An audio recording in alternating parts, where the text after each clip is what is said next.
I think it's because my battery is low. I forgot. Somebody told me that TikTok know when your battery is low, and they don't want you to disconnect while you live. I think that's what it is. My battery's on like 9%, but it's plugged in.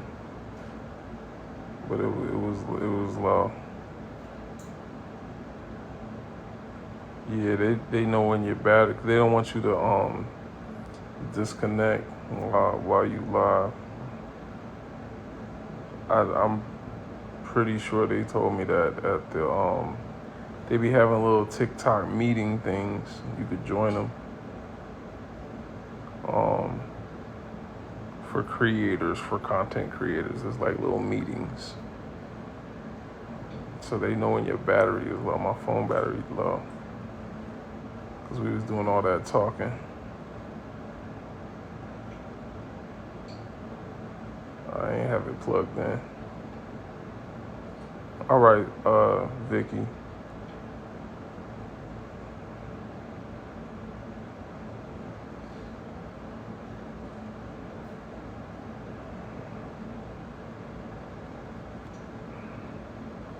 Shout out to Kenyans, man. Shout out to the brothers and sisters in Kenya. Rudo felt it today.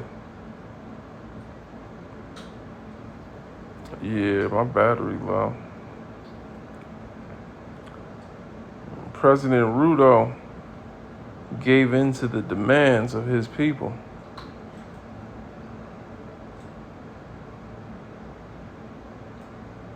If y'all know what's going on in Kenya,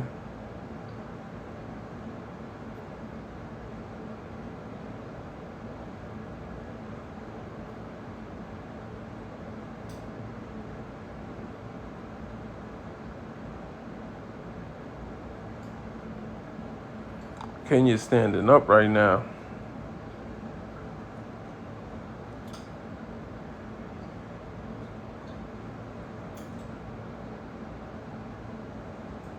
Yeah, I think the battery low.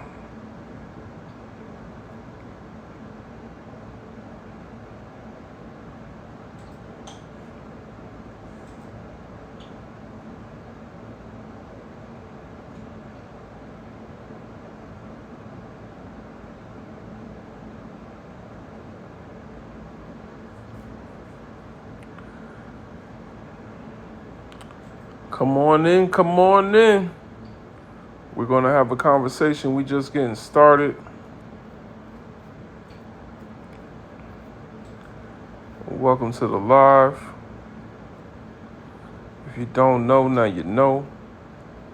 My name is Brother Legend, and I'm here to raise your consciousness, spreading Pan-African propaganda through the airways to raise the vibrations of all human beings that celebrate their humanity. You know what I'm saying? Raising the vibrations through these phones built off resources from the motherland. Shout out to black women, because every day is a day to shout out black women. I seen some sisters talking about Sexy Red on a tweet earlier today that made me think, man. Made me think. She's talking about Sexy Red. She said Sexy Red's music is programming black daughters to have a low self-esteem. I ain't gonna front. She kind of ate with that. I ain't gonna front. If you the type of black person to come in here talking about, you know, that's what you gonna let your child listen to, then maybe this ain't the live for you. This might not be the live for you. Now, of course, we've always been able to openly express ourselves as people how we want. We should be allowed to. Sexy Red should be allowed to make that music, but not the reason she making it. Not for that reason. And not if it's going to have that negative effect on the self-esteem of our daughters. Their self-esteem. That's honestly, that's something I ain't even noticed. But she ate with that. There's a video about this. I was like, you know what? She right. She right. And Sexy Red got white people on her team, helping her make this music and pump it out to our daughters.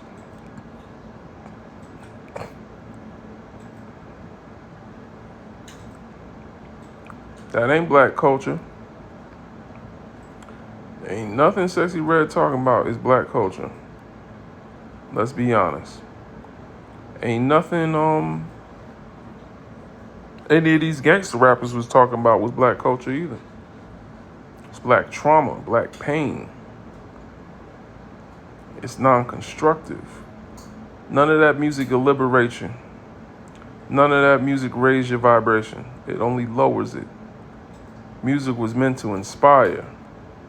That's what Lauryn Hill taught us.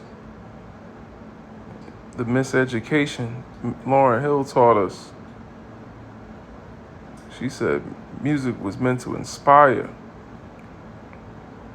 That's what the purpose of music is for.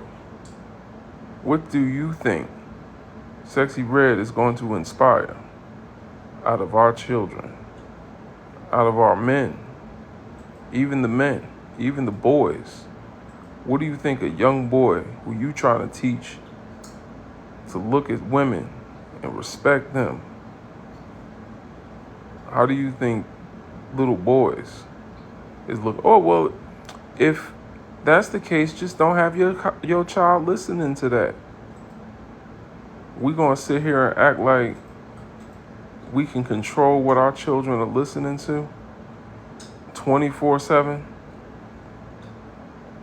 Certain things don't need to be out there at all, period. You can't control what your child's listening to on, especially if some of y'all got tablets for your children, cell phones. You can't control all that. All they got to do is turn on the radio, and they'll find a message built to lower their self-esteem. It's a mess. How do you think young boys feel when they hear Ain't Shit by Doja Cat? How do you think they feel? She's saying N-words ain't shit.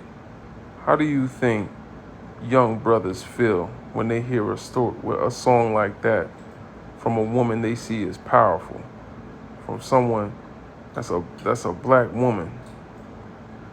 You know what I'm saying? Someone that they mom is listening to. They mom is listening to Sexy Red say, "Don't call me if it ain't about money." Young sisters listening to, they mother listening to somebody that say, "Black women's hair look like carpet." That's what Sexy Red said. She said, "Y'all hair look like carpet." This is lowering the self-esteem of young sisters. This is lowering their self-esteem. What do you think young brothers are thinking about when they listening to Future talking about some Gucci flip-flops, talking about he had sex with a woman in some Gucci flip-flops? This changes a young brother's view on womanhood and relationships and teaches them not to trust our sisters. It teaches them to look at women as objects that can be conquered or taken from them. You know what I'm saying? It's messed up. And yeah, you could say the music is for mature minds, but Y'all know they ain't making this music for no mature people. Let's be honest. Their demographic is age 15 until 25. Let's be honest. Their demographic is age 15 to 25. Drake didn't put barrettes in his hair because his music is for grown-ups. Let's be honest. They don't put grills and diamonds in their mouth and use the kind of rhyme schemes that they using and dancing and all this other stuff because they music is for mature adults. This music is meant for your children. Keep your children away from this toxic music. This toxic music meant to keep you enslaved. Hip hop has done nothing for the liberation of black people. And what we now call hip hop has been corrupted so much that it has become a tool of our oppressor. I call it like I see it. Y'all defend this stuff because you like the beats. And we have a spiritual connection to music as black people. So when we like the song, we'll defend the artist or we'll defend the message because we got to make sense of it because we like that song. So it can't be wrong. It don't matter. That song could be a 10 out of 10 fire. That song could be the best song you ever heard. It's still toxic. It's still wrong. Some of y'all is willing to go toe-to-toe and defend Bruno Mars for some of his anti-blackness because he sound good. Bruno Mars done taken every black sound you can name. He done got songs with hip-hop. He got songs where he doing soul, funk. He doing disco. Taking all y'all culture. Y'all let this little racially ambiguous Mickey Mouse character come up on all of y'all culture. He done took every black sound, and then he gonna be out proud about it. Tell y'all, I copy black music. Black music. He got a reggae song with Damian Marley.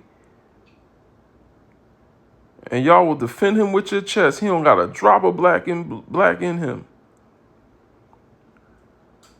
He over here wearing y'all culture like a costume, switching from sound to sound to sound. We can't call Drake a colonizer.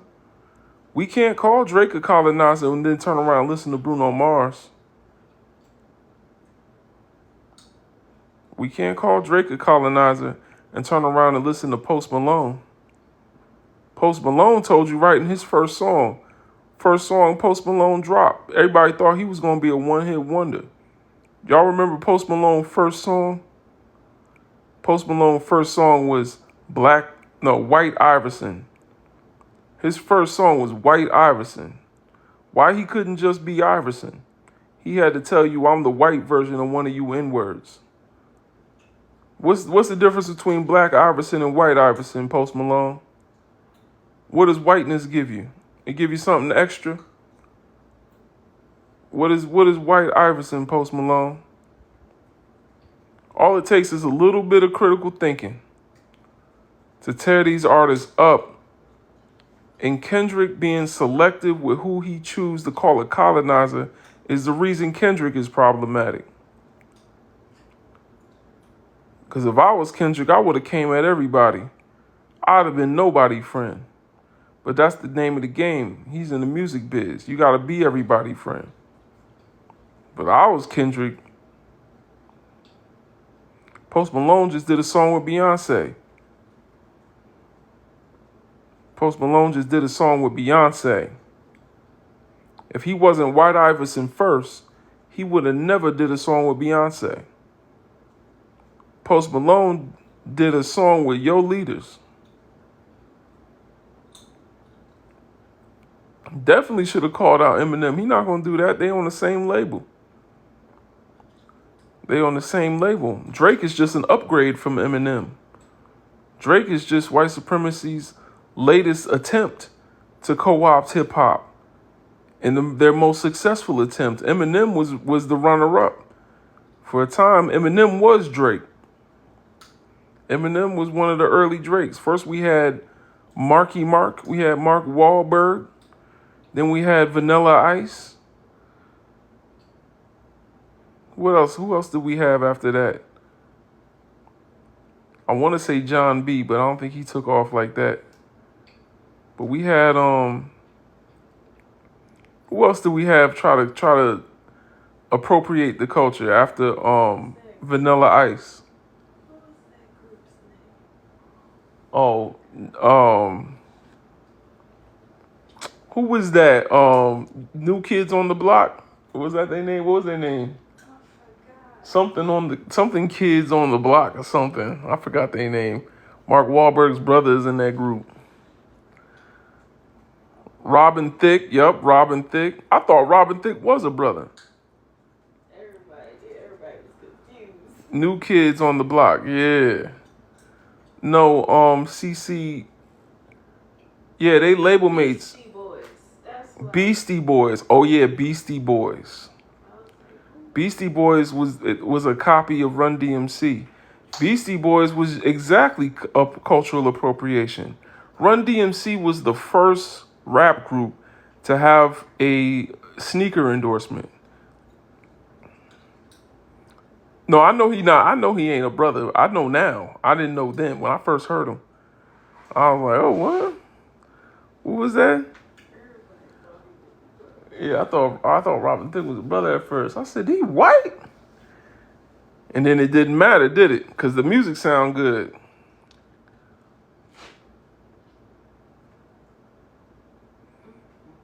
Mm-hmm. Vanilla ice cream. She said vanilla ice cream.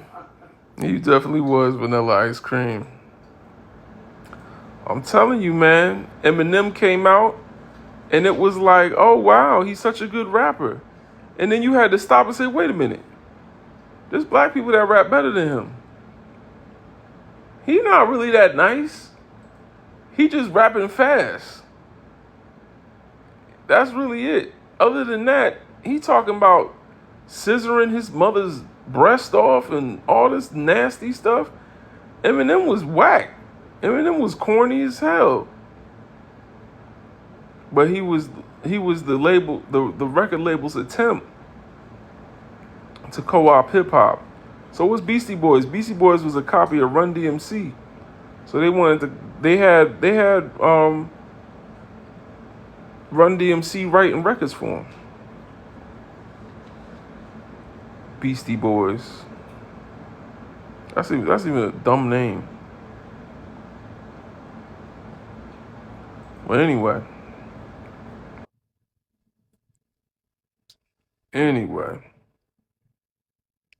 keep your kids away from that music. Keep your kids away from the music. Y'all are grown, so if y'all want to listen to the music, fine. Oh, excuse me. If y'all are grown and y'all want to listen to the music, fine. Listen to it in moderation. Keep a guard up around your soul. You know what I'm saying? But keep that music away from your children. Lowering the self-esteem of your children. Lowering the self-esteem of our young daughters. Lowering the self-esteem of our young brothers, our young sons. Lowering their self-esteem to look at themselves only as successful when they're able to buy bling bling and throw money at women in an objectifying way. Can I talk about strip clubs? I know y'all love strip clubs. I know. I don't like them. I don't like them.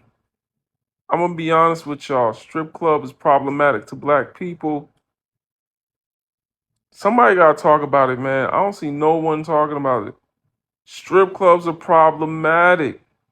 You cannot tell me in a land where black women's bodies were seen as property and paid for as property, that it is okay and completely her choice for her to exchange dollars for access to her body.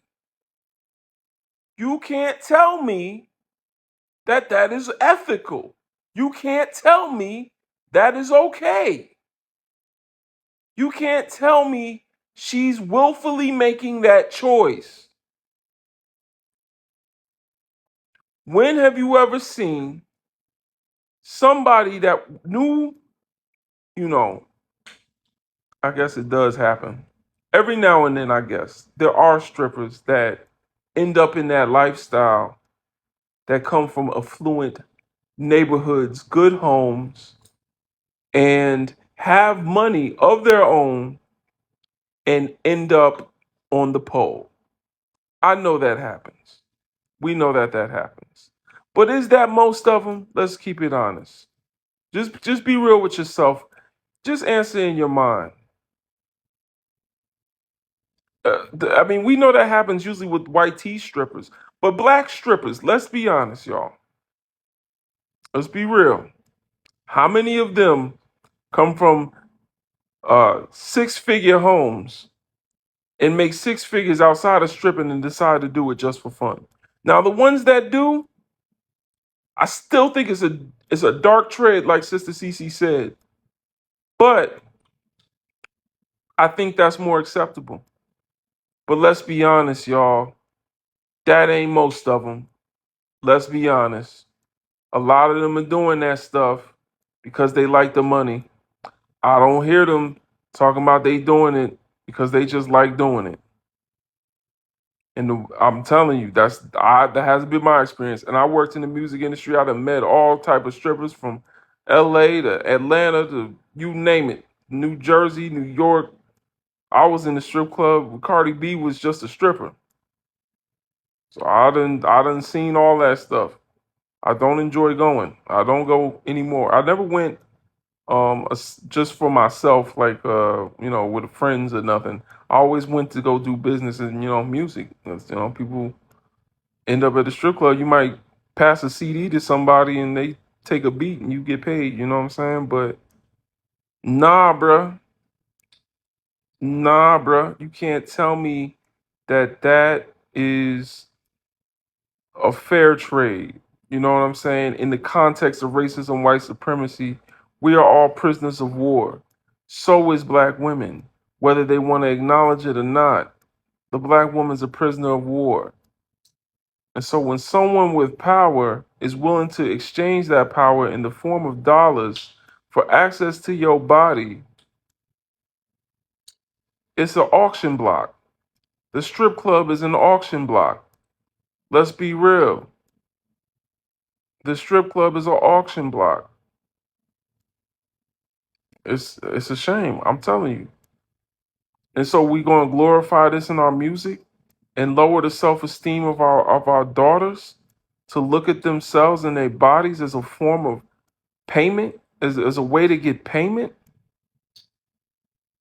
Nah, bruh. Nah, man. No other community sees this as part of their value system. It's something that they endorse. Our community primarily doesn't either. But for some reason, when the white men tell us to make music for our community, this is the music that gets made. And that's what I'm trying to tell y'all. This music ain't black music. Is white music with black people performing it. It's tap dancing. It's tap dancing. This music don't come from our labels. And even if the label is Bad Boy Records, the distribution for that music is where the real money is. And P. Diddy ain't distributing that music. Rick Ross ain't distributing the music for Maybach Music. I got a big beef with all black celebrities and especially the rappers, quote unquote, the hip hop artists, quote unquote. You know what I'm saying?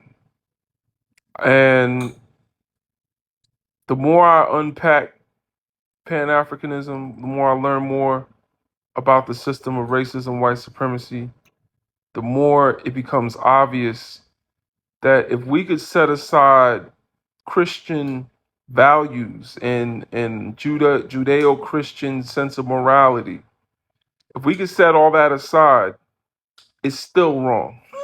It's still wrong. It's not because we ashamed you know what I'm saying, we think you're gonna go to hell or nothing like that. No, no, no, no, no. No. Just there are things that are conducive and constructive to building a community, and there are things that will tear a community apart. Mama sliding up and down a pole is going to ruin the household. Daddy selling drugs and doing certain things is going to be bad for the household. You can't live like Two Chains, Young Thug, and Lil Wayne. You know what I'm saying? And I know brothers ain't really living like that. You know what I'm saying? A lot of brothers are not living like that. But don't play this music in your home because it's propaganda for your children to think they can live like that. It's still propaganda. Keep that out your home. If you want to listen to some Pan African good music to listen to, I listen to Curtis Mayfield. You could listen to Curtis Mayfield, set your vibration right. You know what I'm saying? Listen to some Al Green. You know what I'm saying? Get your love back. You know what I'm saying? Do you love yourself? Does listening to Migos make you feel like you love yourself? I mean, maybe a little bit when they say "Mama, Mama." Ron Isley, you gotta be careful. But I listen to Ron Isley too. I'll concede Ron Isley for the culture, but Ron Isley, he might be a villain. We're gonna see what happens. We're gonna see what happens. He was close with R. Kelly. Ron Isley might be a villain. I don't know how many of y'all know this, but Ron Isley is the one that did the song. You know it make you wanna shout. Come on. No. Wait, was it him? Is he the one that did shout? Ron Isley did shout, right? Or was that Little Richard? That was Ron Isley. Which one did he do? Stella said yes. Stella older than you, King Poochie. I think it was shout. No, he did twist and shout. He did twist and shout. Yeah, twist and shout. He did twist and shout.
monoracial consists that biracial.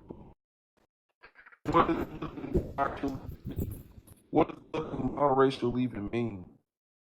When did we start to identify ourselves solely based on how we look? When did we start to identify ourselves solely based on how we look? Just because you are more likely to be profiled with African features, with Afrocentric, African looking features, does not mean that you are black, because we know that there are dark skinned Indian people that look like this. We know that there are dark skinned Indian. I could be an Indian right now. You can't tell me nothing. I can be an Indian right now. Buddy. I look Indian right now. Stop playing with me. You telling me I don't look Indian? I don't look like I pray on my knees? Stop playing. We know that there are dark skinned people in every race, in every corner of, the globe. Oh, I'm glitching? Hold on, I don't know why I'm glitching. We know there are dark skinned people in every corner of the globe. We are not going to measure your blackness based on the color of your skin.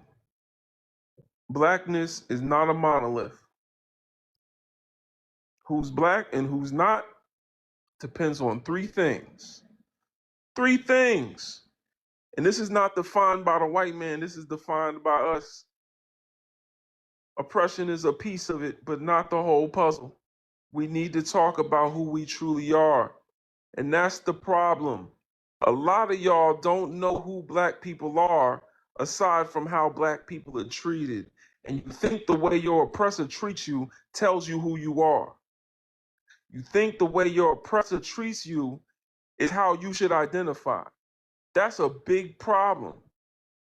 Is the biracial black experience different from the monoracial black experience?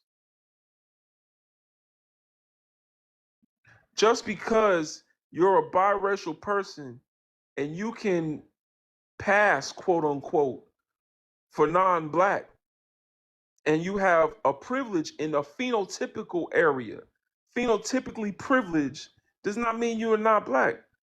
Peace, Don. Phenotypical privilege does not mean you're non-black. It just means you're less likely to be profiled. That's it. It means you're less likely to be visually discriminated against. That's it. There are three things you can ask yourself to know if you are black. The first two, I'll do it like this. The first two, you have to say yes to one of them. You can't say no to both. If you say no to both, then you Rachel Dolezal. We don't need you. You go back to the rally. You know what I'm saying? Go back to the rally, Sally. Sally and Dave.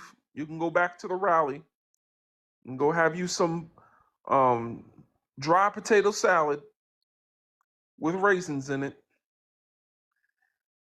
Hey yo, I need all the brothers and sisters to tap like. If the only time you eat raisins is when they in that little red box, or maybe in your cereal, then I need you to tap like. If you eat raisins outside of a standalone snack and in your cereal, I need you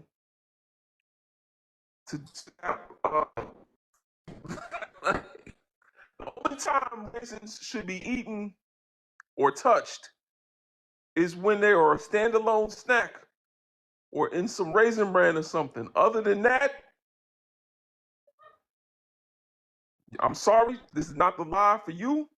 If you cannot touch your lips on your nose, if you can't do this with your lips, then you need to go. This ain't a lie for you. We are not talking to you today. Let me stop. I forgot. This is the Biracial Live. My bad. Some of y'all can stay. Some of y'all can stay. All right, I'm gonna go through the questions real quick. And we're gonna talk about who's black and who's not. All right, according to Marcus Garvey. Oatmeal raisin cookies. Okay. All right. We'll leave a little room in Wakanda for people that eat oatmeal raisin cookies. We'll leave a little room in Wakanda for y'all. Y'all can slide in the back door. Oatmeal raisin. Oatmeal raisin be hitting sometimes. I'll be high. I eat some oatmeal raisin cookies. It be hitting. I ain't gonna oatmeal raisin with the almond milk. You eating good. All right. So look. 3 questions. The first 2, you gotta say yes to one of them to know if you're black. The third one, you have to say yes. So the first 2, you gotta say yes to one of them. All right. So we're gonna go through the questions to find out who's black in here, who's not. The first question is, do you have African ancestry? In the previous 3 generations, with you being the first, going back to your parents and your grandparents, do you have an African ancestor? That's the first question. We'll give you 3 generations to answer, do you have an African ancestor? If that is the case, then yes, that is great. That do not mean you are black. So don't get too excited. That don't mean you black. But it do mean you in the right direction. We're going to find out. Now, you have to say yes to one of the first 2 questions. If you said no to that first question, it's okay. It's okay. If you don't know your ancestry, it is okay. You can say yes to the second question and you can move on to the third. Anyone that said yes to that first question, you can wait until the third question to answer again, or you can answer the second question for extra points. All right. The second question is, do you have visible melanin or an African phenotype? Are you visually melanated? Do you have melanin in your hair? It makes your hair have tight curls. Do you have melanin in your skin? Melanin is also in your eye color, which I find it is problematic for brothers and sisters to change to put them contacts in their eye. That's a level of self-hatred we don't need to get into. But you know, I understand that there are also black people with recessive eye colors, but that's cool. That's cool. It's cool. All right. So if you said yes to one, you may proceed to this third question. If you said yes to 2, you may proceed to this third question. If you said yes to both, then come on to the third question. If you said no to 1 and 2, I need you to politely exit the audience. Have fun in Babylon. We are going to Wakanda. We don't need you with us. This call has ended. Leave a message at the tone. All right. So we're going to go to the third question. If you said yes to 1 or 2. The third question is, do you, now wait, before I ask this third question, you had to say yes to one of the first 2, but you can lie to yourself, you can lie to us, but you cannot lie to yourself. You can lie to us, but you cannot lie to yourself. And actually, if you try to lie to us, black people can tell if this third question is being answered truthfully or not. But the third question is, do you identify full time by yourself in front of others when it's convenient, when it's inconvenient? Do you identify full time as black or African? That is question number 3. That is question number 3. So if you answered yes to question 1 and question 3, then you are black. You are a black person. Shout out to the brothers and sisters in here. If you answered yes to question 2 and question 3, then that means you know you melanated and you know you black. So shout out to the brothers and sisters in here.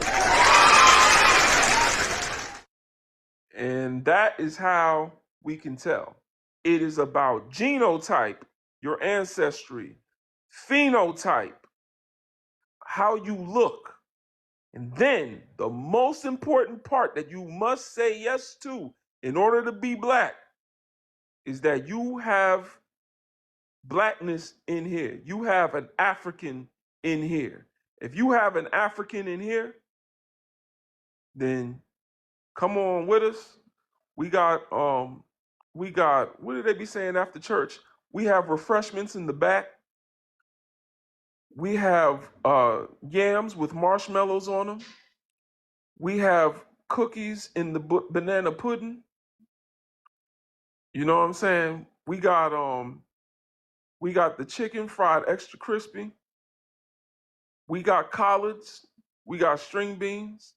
We got black-eyed peas. Come on down to the cookout.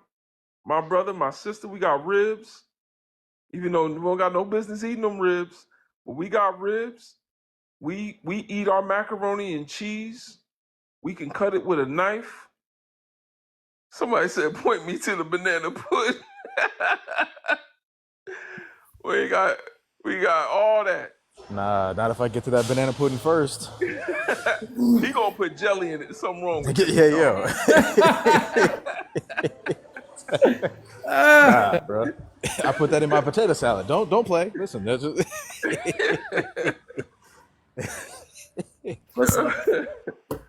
All right, Zachary, give us your age, your race, and your pronouns, please. My age is 37. My ethnic group is black, and my pronouns are he, him. All right, talk to us, brother. Man, just chilling, man. It's another day. I'm here at work right now, just cooling. Just chimed in on the channel to see what y'all on. Oh, yeah. Well, answer the questions. What do you think? Is the biracial black experience different from the monoracial black experience? And how so? It is, and it depends on how you're brought up. So if you are biracial and you live amongst other black people, you'll have our similar experience, but where it diverts is based off that number 3 question. How do you identify? Because you could live amongst black people your whole life, and if you don't identify as black, that's problematic. Well, all right. So you just brought up a good point. I want to redirect your energy back to the question because I slipped it in there. I said, is the biracial black experience different from the monoracial black experience? That means that they do identify as black. Oh yeah, it's still different. I mean, no, it's not really different because they kind of they go through the same thing. You know, they go through the same type of chastisement. You know, growing up to toughen them up. You know, everybody goes through it. So it's similar ish.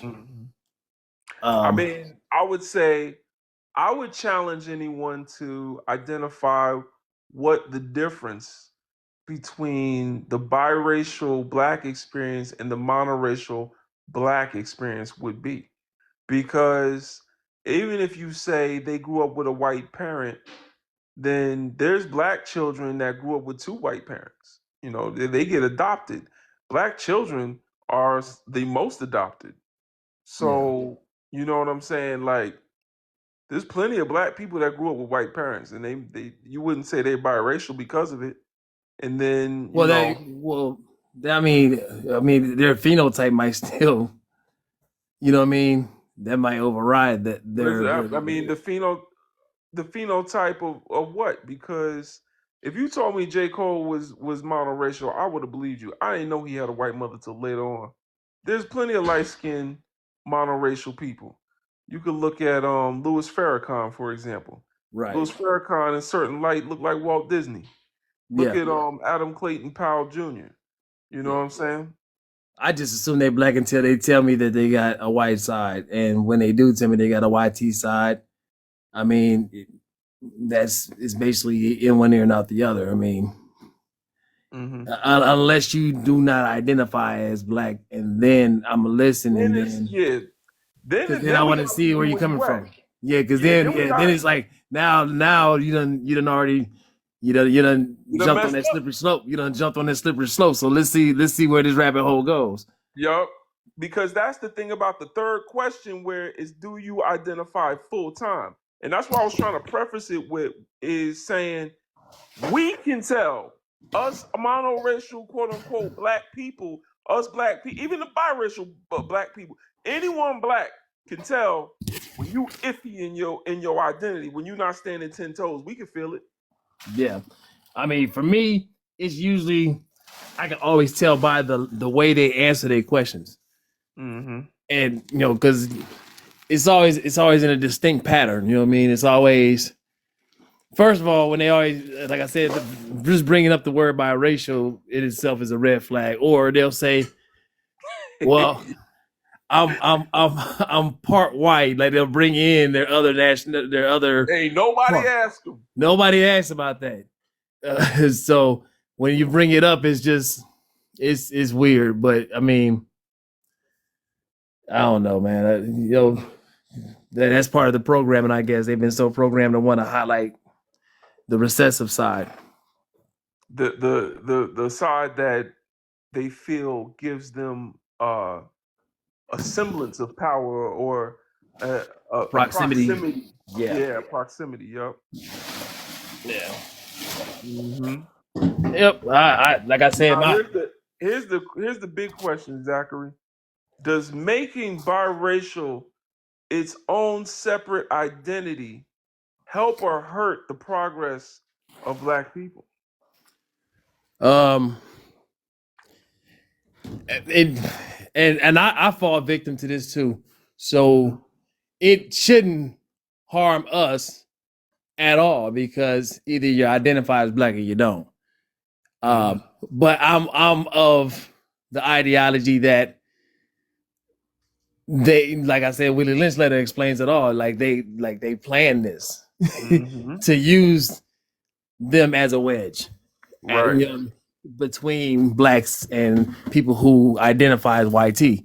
Right. So them identifying in their own category, if they're allowed to do that, they're gonna majority of them are gonna side with the YT side. They're not gonna majority stay with us. It doesn't matter if they look like us. Yeah, I just that's just my opinion, and this is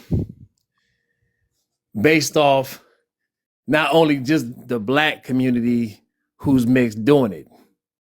You get what I mean? Mm-hmm. There's too much history in different cultures about people whitening themselves and trying to get that closer proximity. For me to assume that if they were allowed to identify as their own entity, that they would actually side with us against the people who basically conjured them up. So, Right. Well, I hear you. And I'm not saying that what I'm saying is factual. That's just my opinion on it. Like, my critical analysis leads me to wondering who gave us that term biracial and why would they do it? Did we come up with it on our own, or was it something given to us by our oppressor to divide us, like you said in those Willie Lynch letters? The term biracial wasn't popularized until 1978, the late 70s.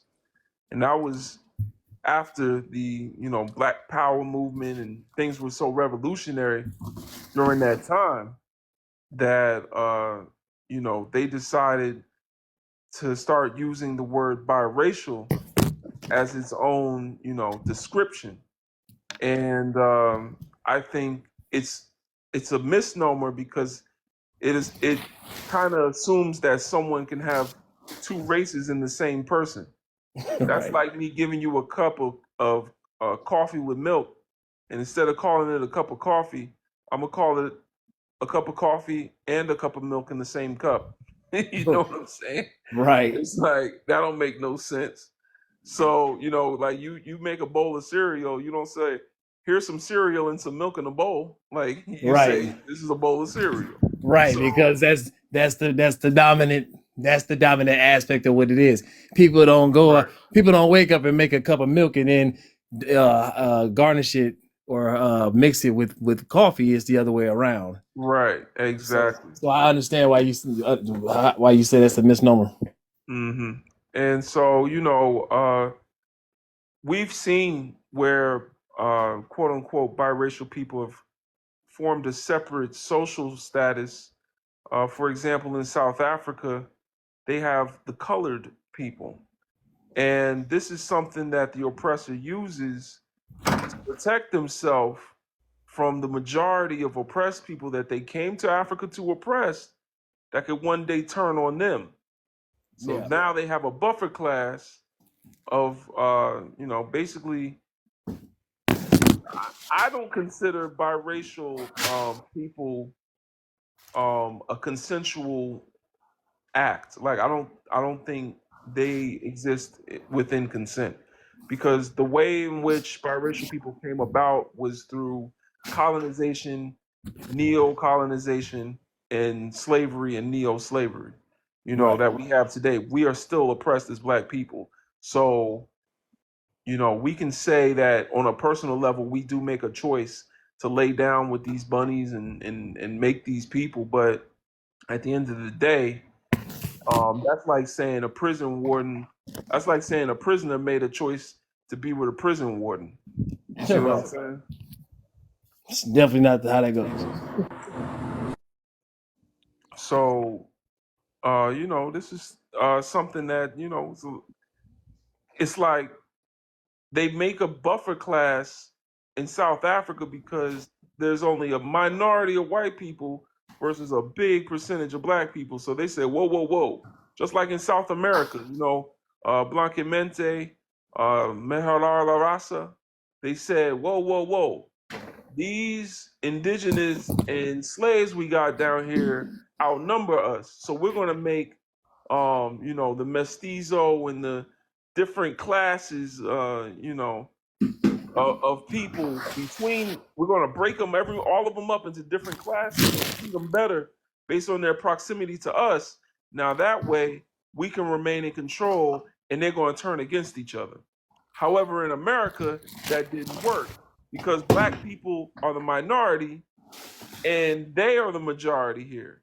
So when Black people tried to make the blue vein societies and tried to get their own buffer class status, and they said, "Look, we like y'all. We want to be like y'all." After what was that, the Reconstruction, when they said we want to be included into whiteness. Yeah. The white folks said, "We don't need you in words. If you don't shut up and get back in the corner with them, then Oh, bro. it didn't work out. It didn't work out. They tried it. But it didn't work out. Look at Meghan Markle. She tried to make it work. They don't need y'all. Man, Whenever they're the majority, they don't care about biracial as its own racial designation. no. And so, that's the They, thing. I don't even know why she even did that. I would have let their whole family line die off. You supposed to just you supposed to say, no, I know I'm not gonna be the pawn in that one. I already make money, I'm already an actress. You know what I mean? You go find somebody else to have a baby with. hmm Like she should have passed up on that. She just made herself look like a goofy. Crazy. Yeah, And I agree with then it. go ahead. Go Sorry. ahead, sister. It's okay. Hey, how y'all doing? Y'all Hey. ain't spitting in here. Y'all ain't saying nothing but a word. Oh my god. When it comes to Meghan Markle, she gave them an air that they won't accept because even in that white prison and baby, they're like, nope, it's still an N word.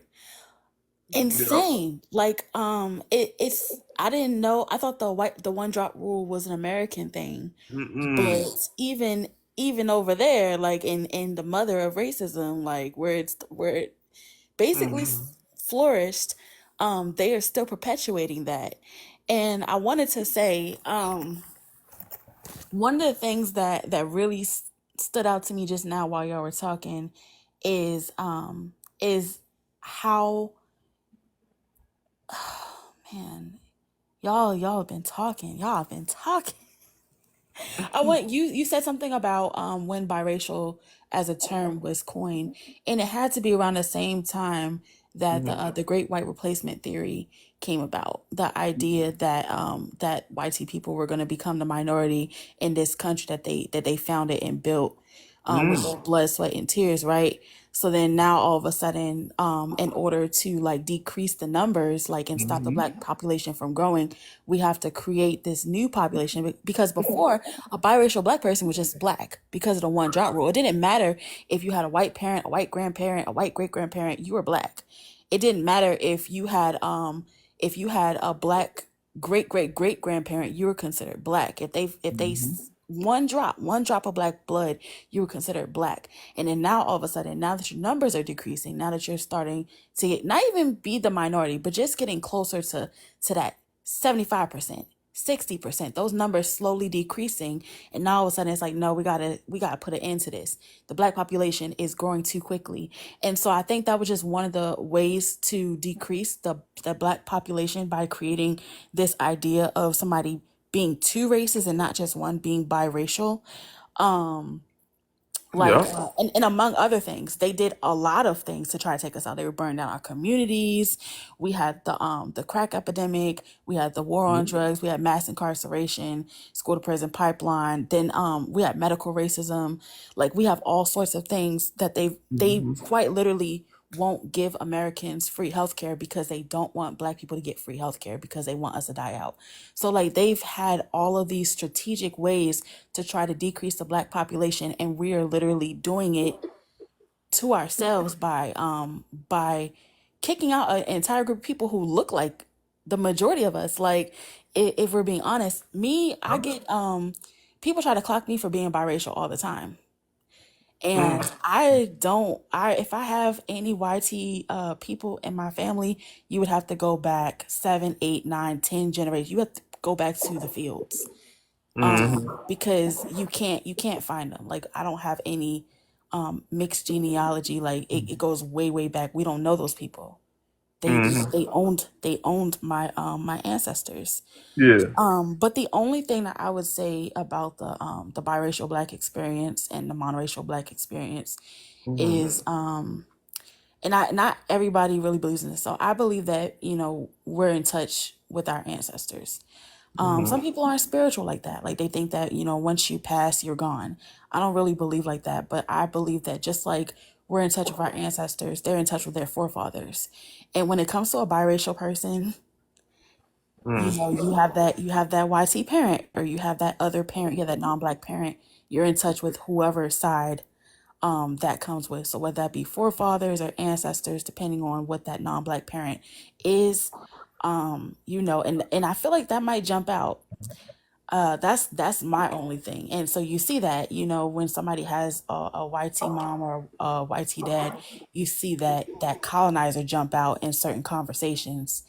And that's usually when we're able to clock it. We're like, but also like the same thing could be said with anti-blackness in general. Like Right. it's inherent, like we're all learning anti-blackness. So it's like, how do you know if it's just indoctrinated anti-blackness, or if it's that colonizer ancestor, or no, colonizer forefather, I should say, or It's ancestor? a, Like, how do you know? How do you tell the difference? there's a scholar named Julia O'Hare that speaks on this, and a lot of black people don't like it when I say this, but for some reason, I don't know. She said it too, but when I said it one time, it got a lot of pushback. But um, basically, she says that every black person has a little white man living inside of them. Every one of us, you know.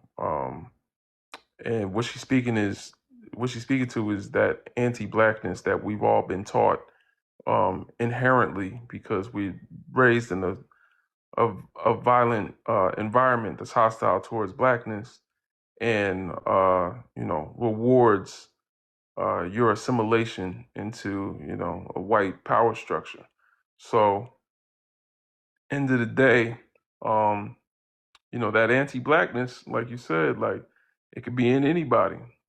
You know, look at Kanye West, look at Candace Owens. That white man is loud in them. I'll tell you right now, it's loud. It's real loud. It's just, you know, what we choose to blame. Now, I can't argue the spiritual aspect. You know what I'm saying? I can't argue that because that's always subjective. You know what I'm saying? Depends on what you believe in. So, you know, I'll leave that alone. But I'll say this: anybody that says you biracial because you light skinned has never been to the continent of Africa. That's ridiculous. And you'd be surprised when you even go to Nigeria, how many people look like J. Cole, and they not mixed, and they look just like J. Cole. And you'll be surprised when you go to South Africa, how many people look like they're quote unquote the colored people. They look like J. Cole. They're indigenous to Africa. They're actually some of the earliest Africans. And I'm talking about the Khoisan people. The no, not quite. Yeah, I'm sorry. I get there's two tribes down there that got the same kind of name, but it's a click. It's a click sound. It's like Yeah, the no, it's Koi son. yeah, Yes, croissant. yeah, I call them queer. yeah. The So language that they speak, or at least one of the oldest languages down there, is Hosa. So it's there you go. yep. There you go. That's it. Yeah, I can't do it, but it sound like I'm choking on my tongue. But yeah, so they're some of the oldest Africans, and honestly, yeah, the oldest human beings. So they look like this, and you know, again, the phenotype that's not going to do it. Like we got to remember we're the most genetically diverse people on earth. All other genes come from us, including what the Europeans got. That came from a black person a long time ago, and you know only started to become what we know today 6,000 years ago. But at the end of the day, when you introduce them back into our gene pool, you're reintroducing them to something we already have. You know, you're narrowing out your dominant physical traits, but at the end of the day, you already have a white person inside of you. Like whatever they got came from us. Now they do have a little bit of extra with that Neanderthal stuff, but also remember that humans came from Neanderthal. Even we came from Neanderthals at one point. They just didn't stop. They just kept it going. So Well, that's I mean, well, like just like at one point we all came from the same hominid species, but like Neanderthals spent so much time in Europe that they evolved. Well, like the hominid species that left out of Africa like that long ago spent so much mhm, time in Europe that they evolved into Neanderthal. But the same hominid species that stayed in Africa evolved into the more complex and more advanced modern Homo sapiens sapien, which okay. originated as black African people. So, Mhm. all the intermixing that followed was a bunch of, you know, basically nonsense that was setting us up for failure generations down the line. But, we're starting to see that, Neanderthal genetics is very much so operating to the detriment of whoever has it now. So, Mother Mhm. Nature is really disagreeing with them right now. Because race is not a natural construct. Race should not exist. And they care so much about a phenotype and the look of the phenotype that they're preserving something that should have ended a long time ago. And so it's like nature, whenever you do something against nature, nature gonna win in the end. Like that's the thing. So it really is a matter of time for them. They said France had how many months where they didn't have one child born in France? They birth rate is declining. How many months did they go? It was like 5 months or something like that. And no children were born in France. Am I tripping? Was it 5 months or was it 3 months? I think it was an odd number. Well, But either way, like at the end of the day, that's nature telling them mm-hmm. your time coming out, Right. and at the end of the day, when it comes to that anyway, if you look at the racial structure, how many wedges do they got? They got poor whites, then they got Asians, then they got Hispanics, then they got Indians, then they got biracial people who want to have that proximity. So there's a lot of layers to get through, and it's not even that you're trying to get to them. You're trying to get the same access to resources that they have, and that's why they set it up. They already know all that shit's bullshit anyway. But it's just that's a lot of layers, and that's just in America. So it's futile. I mean, they cling on to it. You know, I've been on here. I think I was up to like 7 a.m. and was having a conversation with them people, and they they couldn't explain why they wanted to cling on to it so much. Then I asked them. I said, that's the first thing I said. I said, why don't you just go back to identifying by your ethnicity? Why are you running away from your ethnicity? I know the answer to why, but I just asked them that, and you just had people dropping off the line. They you know how they'll sometimes try to troll and be condescending. They just dropped off. Wow. Because I know black people that cling to their ethnicity.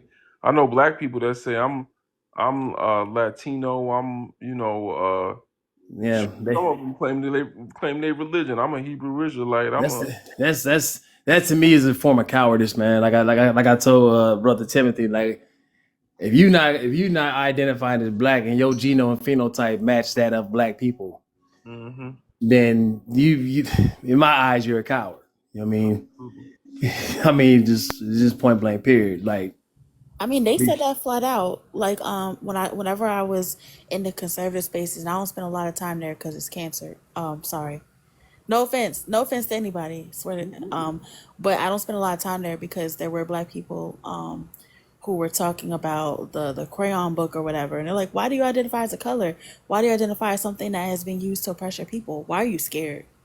Why are you scared of banding with an entire group of people who want to have your back, who want to have community? Because you don't want to face the same oppression as them? You're still going to face the oppression. You're still going to go outside and present phenotypically as a black person. So it doesn't matter what you're marking down on a piece of paper. At the end of the day, we're still being oppressed, like in real time and physically. Mentally, spiritually, emotionally, like we are being oppressed, so it doesn't matter. But yeah, it really is fear-based, why people don't want to identify with blackness, and it is cowardice. Definitely, I agree. I'm gonna be honest with you. When I was talking to them, the panel earlier this morning, a lot of them were from Africa, and they were saying like, well, and then we had a couple from the U.S., some from Florida, New York, and they were like, well, I identify as this and that. And I'm like, dude, you're black. It doesn't matter, you know. And they basically contradicted the title of their platform, which was "We're all indigenous to Africa." They literally fought me to identify as a subgroup. Wait, the Africans or the ones? Oh, Both. Yeah. Both. I'm talking about both the American blacks and the African blacks. They fought to be identified as their nationality or their tribe over just saying they're black. Now, why do you think they did that? The same reason why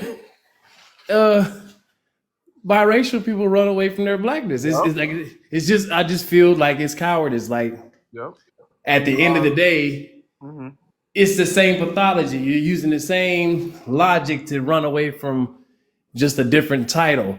And ironically, I had brought up the idea about changing the name of the continent back to its original name or one of its original names. And they fought for Africa. Like, man, we just need to keep Africa. And I'm like, you're fighting to cling on to things that have been weaponized against you. It makes no sense. Yeah. Yet you get on the platform and pledge black solidarity, but you're divided among on how to do that. Well, yeah, Africa has a lot to learn from African Americans as far as blackness goes, um, and unity, despite you know, like African Americans have a diverse experience as well. We got different ethnic groups in our ethnic groups. You know, we got Louisiana Creole, Gullah Geechee. We got the brothers and sisters in the West are much different than the brothers and sisters in the East. And we got different like cultural expressions, things like that. But we all know we black. I could be in a room full of black people in Louisiana, black people in Los Angeles, and I still feel at home. And I'm from New Jersey, so you know what I'm Right. saying? And that was my message. I'm like, what does any of that matter? Like, no one's telling you to throw away your tribes. No one's telling you to throw away your pride and where you're from within America. Because there's West Coast, they got a history of West Coast. Midwest got a history of Midwest. No one gives a shit about that or cares about that in comparison to like the black collective. Like Right. I'm not saying throw it away, but I'm just saying being identifying as black has a bigger precedence and should. Yeah, and what you describe in there, as far as the reason they don't want to identify as black, Dr. Joy DeGroy calls in her book Post Traumatic Slave Syndrome. She says that one of the symptoms of post traumatic slave syndrome, or the intergenerational trauma that we have from the institution of slavery, is an an aversion to identifying as one's own identified group, meaning like you don't want to identify as part of your social group because you see it as something negative. You see it in a bad light because it's always meant oppression and so on. So another word for it is last place anxiety. Nobody wants to be part of last place. No one wants to be last place in the race. And black people are looked at as last place. So uh, that's the reason why you'll see Africans say, I'm not black, I'm Igbo. I'm not black, I'm Kikuyu. I'm all this other stuff. You see Haitians say, I'm not black, I'm Haitian. I'm not black, I'm Jamaican. Me no black, I'm Dominican. They try as much as they can to cleave to the identities and nationalities given to them. Well, not all, not the quote unquote tribes or societies of Africa, but even there, you got those that would rather identify as Nigerian than identify as black, which is wild to me because Nigeria literally means inward area in Latin. That's what it means, inward area. It was never meant to be a country. It was actually set up to be a company. It was a colonizer's company. It got the name Nigeria because of a white woman who was actually married to a white man that owned the company Nigeria, which started the Shell gas stations, Shell Oil. Yeah, they were taking oil from the motherland, and they set up a company, and that decided to name the company Nigeria. And yeah, so yeah, it's a British company, and they would rather call themselves a colonizer's company than to align themselves with an identity that resonates with all black people around the world. And how many African Americans get their DNA test done, and Nigeria is at the top of the list? So we the same damn people, and we gonna act like we different because you want to call yourself a person from inward area. That's what it means in Latin. I'm not. I'm not. Y'all can look it up. Niger. I've heard the story. Yeah, inward Because area. That's what they want to call it. Let me go to the next guest. We got some guests up here. Marlene, give us your age, race, and pronouns, please.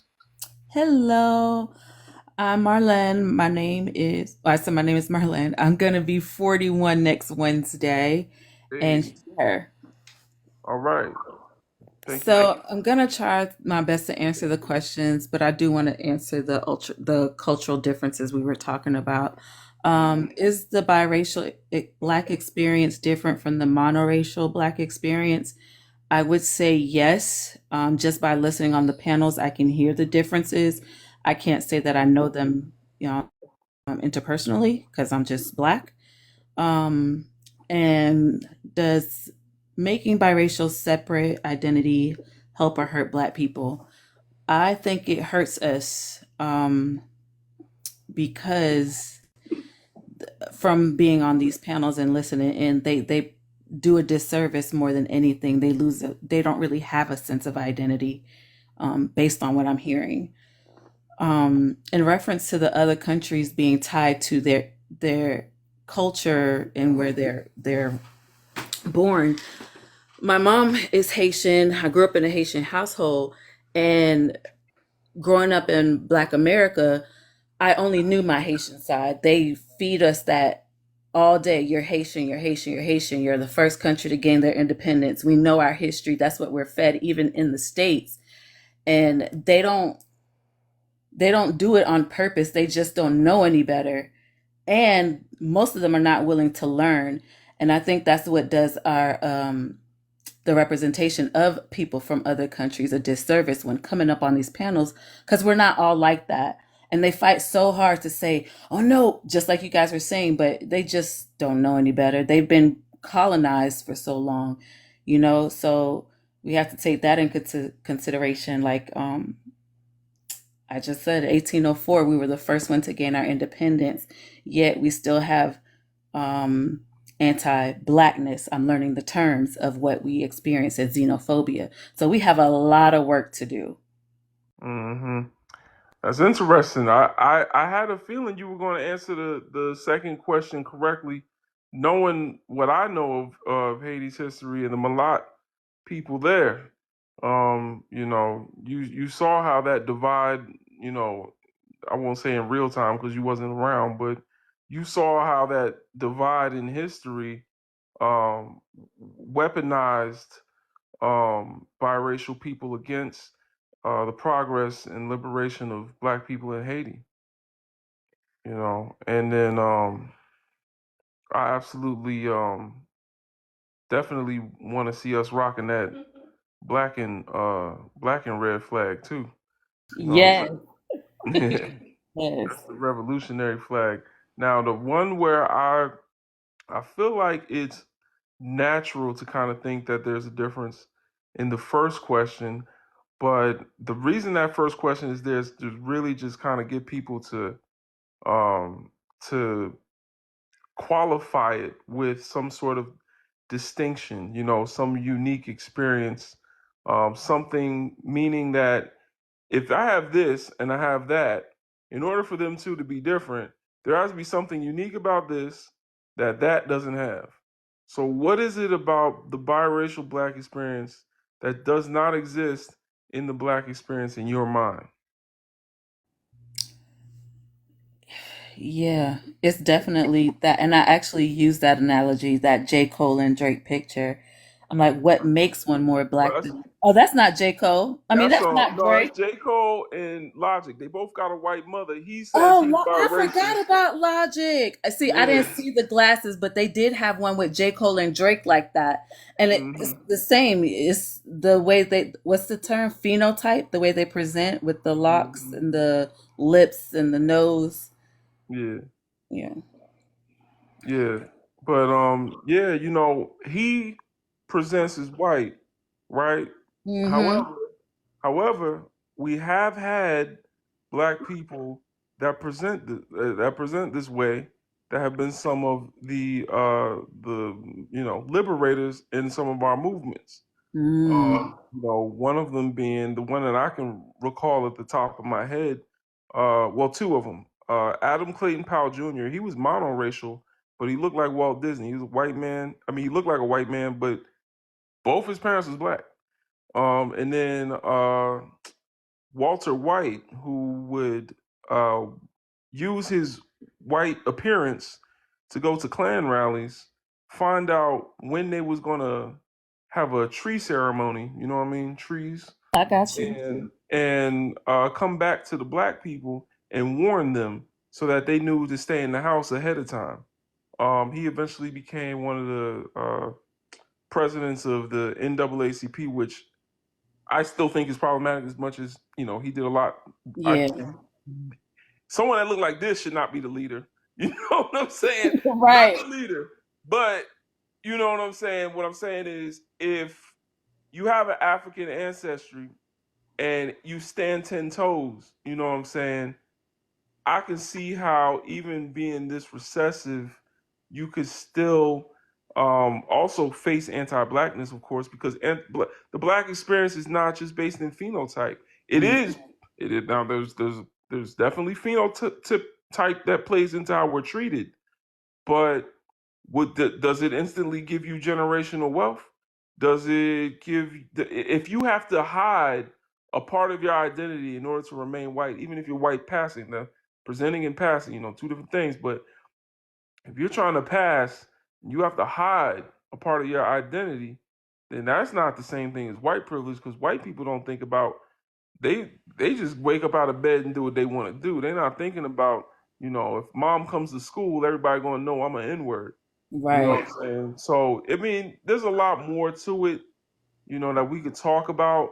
But definitely, I would say the most important part is there are people that look like him that can identify as black, but then there's people that's blacker than me and could be more problematic than somebody that look like that. You know what I'm saying? I bring up Candace Owens, Clarence Thomas, Kanye West, White Lives Matter ass.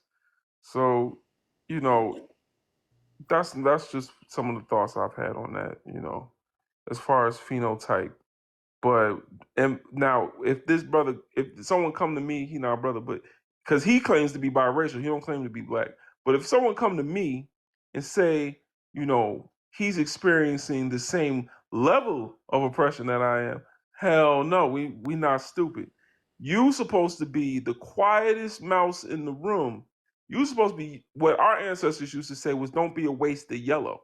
I know that sound mean, but don't be a waste of yellow. He's supposed to be using his access to come back to his community and do what he can. That's if he's internalized it up here. If he hasn't, then he's an enemy, and we got to keep him the hell away. Like the Mulat in Haiti, you know what I'm saying? Like the Assimilado in Angola, you know what I'm saying? Like the Hyksos in Egypt, we got to keep them the hell. The Persians, got to keep them the hell out of Egypt. We don't need them around. And it has never been something I think we should even correct black people on, if they have a apprehensiveness to being around someone that's biracial, because we know that they sold us out on those plantations, and we know that they were placed as overseers. So you can't. So you know what I'm saying? Like, they can come into our spaces if they identify full time, but you can still be on notice. You know what I'm saying? But I also don't think it's helpful for us to divide ourselves based on our proximity to the white man's penis. You know what I'm saying? A white man, create a quote unquote biracial child, and now we kicking them out the community. That don't make no sense. You know what I'm saying? But yeah, because the white man gonna look at him may not look at him as the same way he look at me. But when Logic is in a room full of white people, he the N-word in the room. Let's go to the next guest real quick, though. Ayana, give us your age, your race, and your pronouns, please. 42, black, and she, her. All right, thank you. Talk to us, sister. I want to address the discussion about blackness and foreigners not using that term. I do think as Americans, we have to look outside of our American culture and the terms we use in Western culture and realize black was not a term used thousands of years ago. It's the Europeans brought about those terms. Blackness is a term that was used thousands of years ago, but you can go ahead and continue. People identified themselves As black based on their Wait, hold on. tribes. Don't talk over the sister, man. We gotta give the sisters space to talk. That's what sure. the They biracial identified. people gotta do too. Well, go ahead, sister. They identified themselves based on their tribes, where they were from. Their not I'm black. If you looked at Africa and those places, that's how they identified themselves, what tribes they were a part of. Somebody from Kenya, well, those are names that were created then, but they identified themselves by their tribes. Where does it say historically in African writings or African histories, does it say that they identified themselves as black? And what was the term they used that identified them? Because it would have to be an African term to say they were black. They didn't use the English term black. So where's Queen, the have you evidence ever that they called themselves black in all of their languages? Because they spoke multiple languages on that continent. Queen, have you ever heard of the term Kemet? Oh, she's on teacup. He disappeared. Like I Oh said, no, I'm man. here. Oh, Like there I she said, Okay, goes. I like said I no. Um, I said, haven't heard of Kemet. the definition okay, so then of hold most of on, the Zachary. names. Zachary, give me 1 second. Yeah, hold on, All right. Zachary. What is Kemet? So, Kemet is the original name of ancient Egypt. That's, in ancient Egypt, Kemet was a black African civilization. And the reason why it's important that we reference Kemet is because Kemet actually translates to black land or land of the blacks. And there was a lot of positive associations with the term black back in ancient times. It was also seen very clearly in certain like representations of the afterlife, deities, things like that. So a lot of that was very much so plays a big crucial role in us acknowledging the fact that black did actually exist in ancient times. It's just that our oppressors used that term, mutilated it, reworded it, redefined it, and then effectively removed our memory of it, and then put it in its context that we see of it today, which is, a barbaric context, but it did exist. Not the same concepts of Yeah, race not like the how we reference. identify it. Yeah. Yeah, but definitely they did very much so acknowledge that they presented a certain way, and they didn't see it as a bad thing. They saw it as beautiful. Yeah, Okay, but that's in the queen Egypt. of So then for the Igbo tribe, did everyone across the continent use that same term? Well, the well, thing is that Can I speak, please? hold on. The thing is that all of Kemet existed thousands of years ago, right around. Conservative estimates take us back to about 3200 BCE, and that's the European conservative estimates. But African scholars believe it's way before that, like at least 4000 BCE. And so then what happened eventually is that what then eventually happened is the there's a ancient African civilization before that called Tasseti, Nubia. Nubia founded that entirety of Kemet.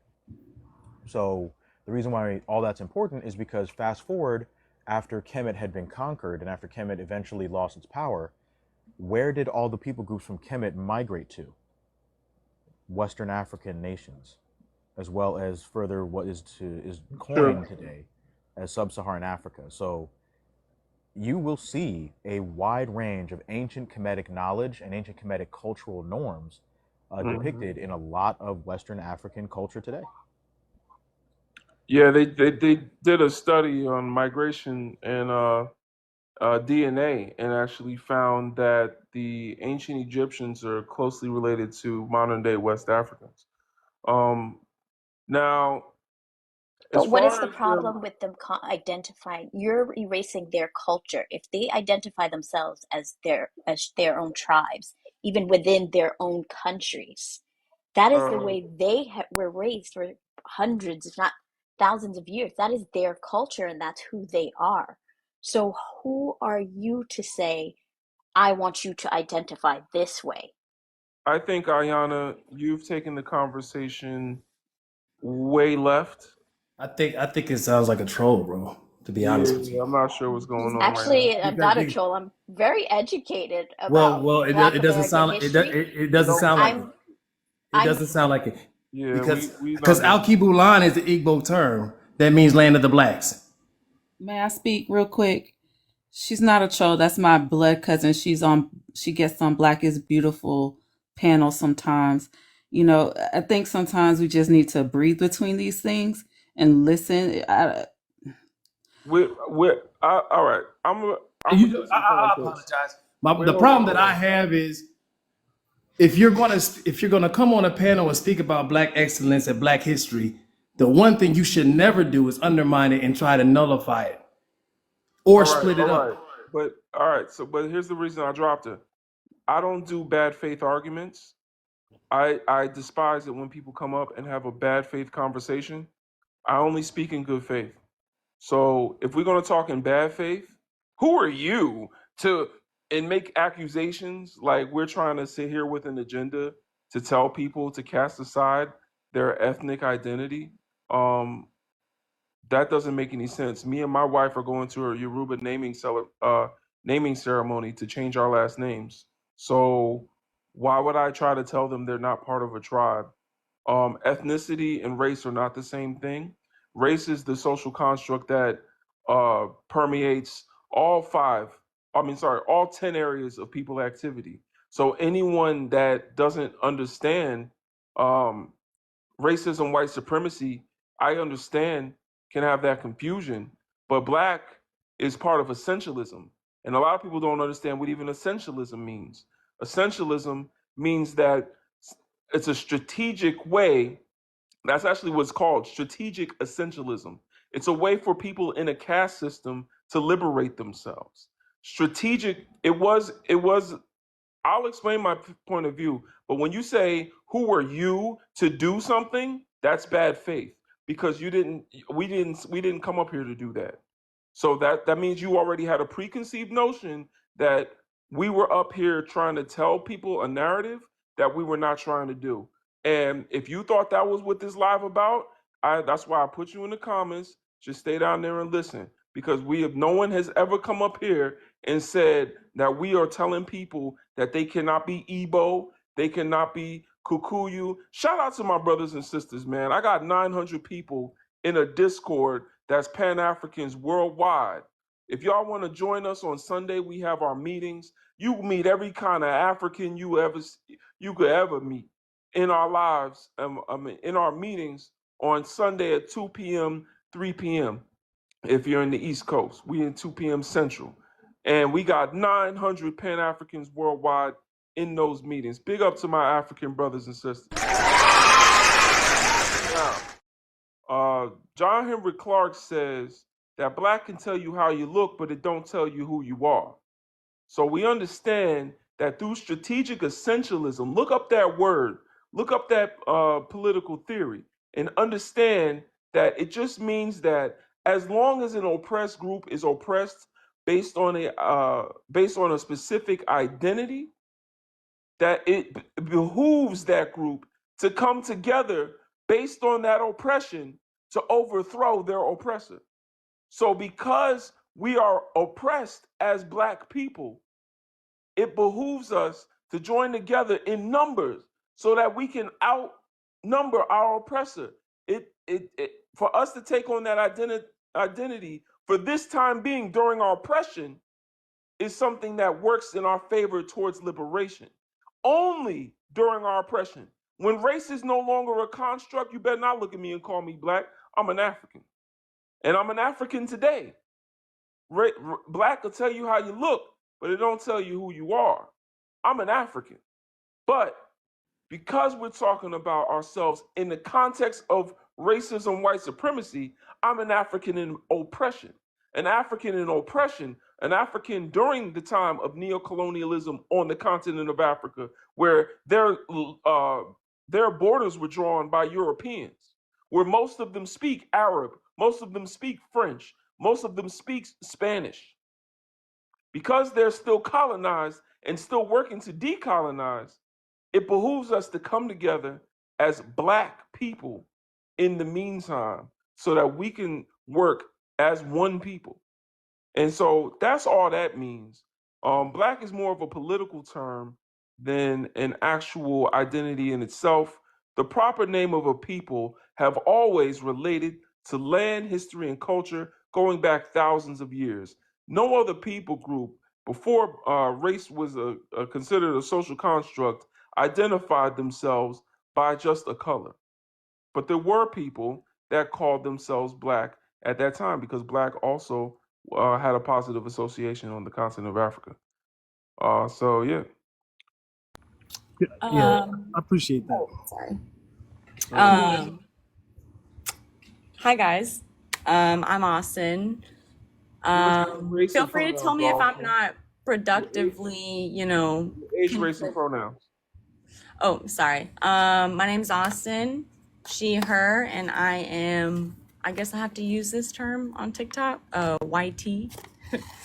And I live in America. So, hearing kind of what you're talking about, so the term essentialism, I feel like I did not hear that enough, so I really appreciate that you brought that term up. Strategic essentialism. Strategic, which is definitely, I think, a newer term within philosophy in its whole, but going off of like Gayatri Spivak. what Gayatri Spivak, the Indian sociologist, is the one that coined that because India has a caste system. So Gayatri Spivak is the one that came up with that. Y'all can look her up. Strategic essentialism is the reason we identify as black. It's a unifying term in the context of our oppression. Right. And I feel like that bleeds into equally Renaissance and Revolution. So what I was going to bring up is in the context of America, I feel like this could tie into strategic essentialism is the philosophy of hip hop, which arguably I would say was birthed and originated in America in response to the social and political context of the time, the cultural context of the time. And a lot of philosophy scholars argue that, it's a Renaissance and a revolution. But what I wanted to bring up, I guess, is kind of the lashback or kind of the heated critique from like internationally towards Black Americans who are active participators in the philosophy of hip hop. So I kind of wanted to talk about the divide between, international versus domestic American, the cultural ties to that sort of philosophy, because one can kind of obviously assume, the origins of the philosophy of hip hop. But then to me, it's kind of peculiar to why there's so much international critique towards the FBAs that choose to, uplift and participate in what could be argued that had the power to create a renaissance and a revolution. I know that was a lot of words. I'm lost. I want to talk to you about the difference between country music and how y'all did opera back in the day and how that was revolutionary.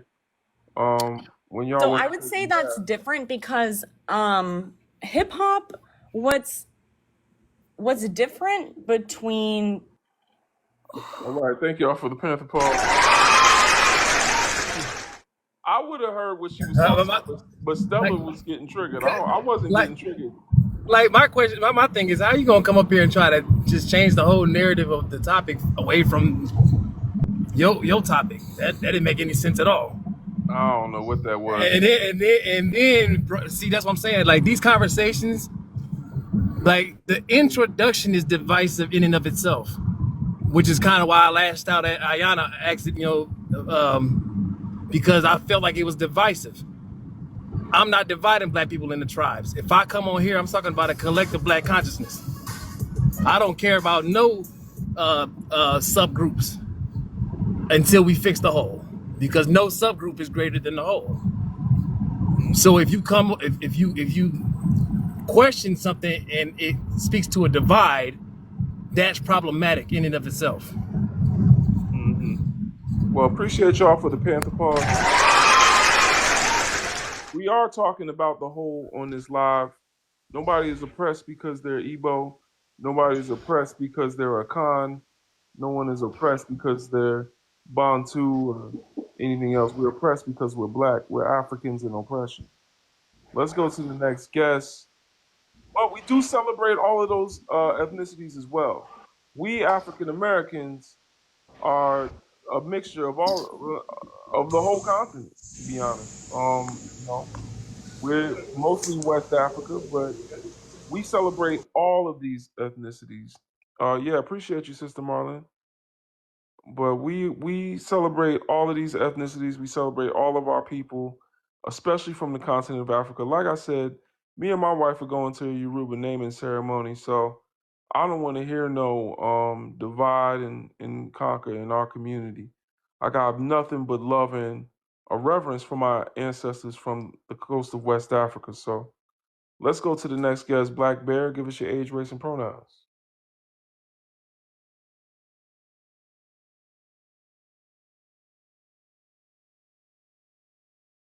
How you doing? Can you hear me? Yeah, we hear you. You're wonderful, man. Your voice is inspiring. When you talk, people listen.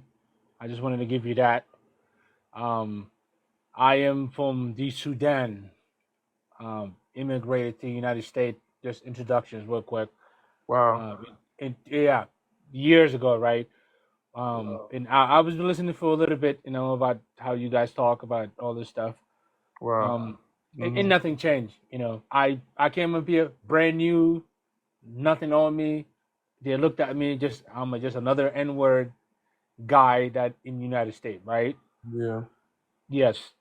So, one of the things that I wanted to say is, and more people need to be educated about is, especially with black people, they think, oh, you coming from Venezuela, you coming from a Dominican Republic, and you coming from Africa. With these people, man, as soon as you get here, you this person, you look that dark skin, and you one of them, and it is on. Mm-hmm. Yes, it never changed.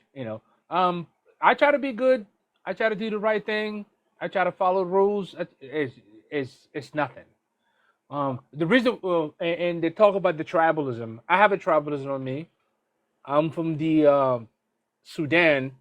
Now it's South Sudan, and then I'm from the tribe of the Zande tribe.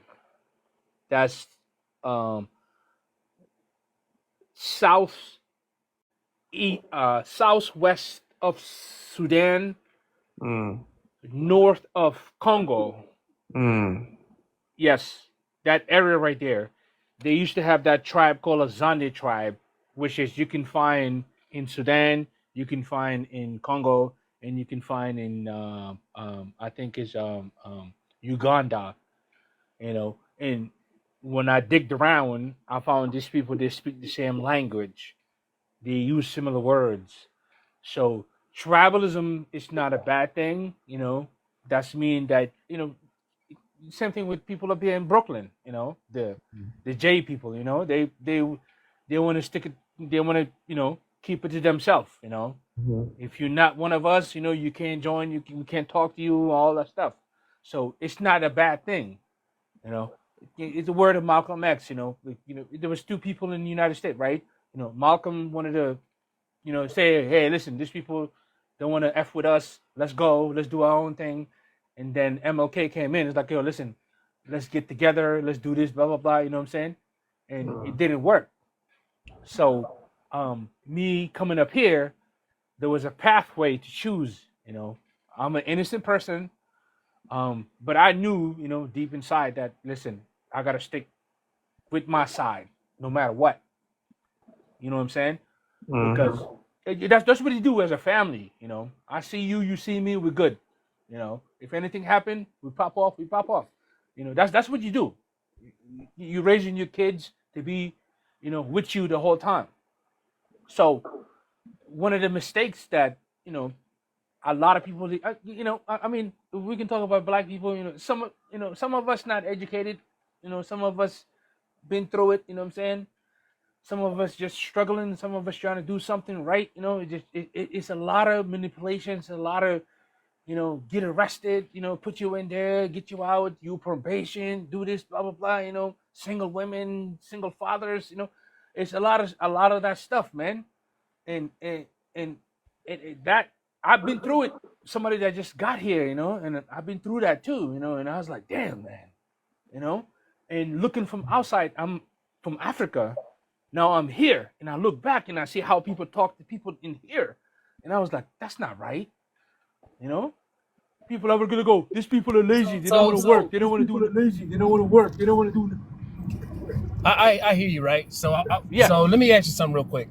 Yeah, You said tribalism isn't a bad thing, Yeah. right? As long as people stay to themselves, they don't want others involved. So if you were to get into an altercation right now with a white T person or a white T group of people, Yes. would you expect me not to step Yes. in? As you as what? You as what? I'm saying if you were to get into an altercation, you as a black person, you did nothing wrong, but a group of white T people came up and approached you hostile.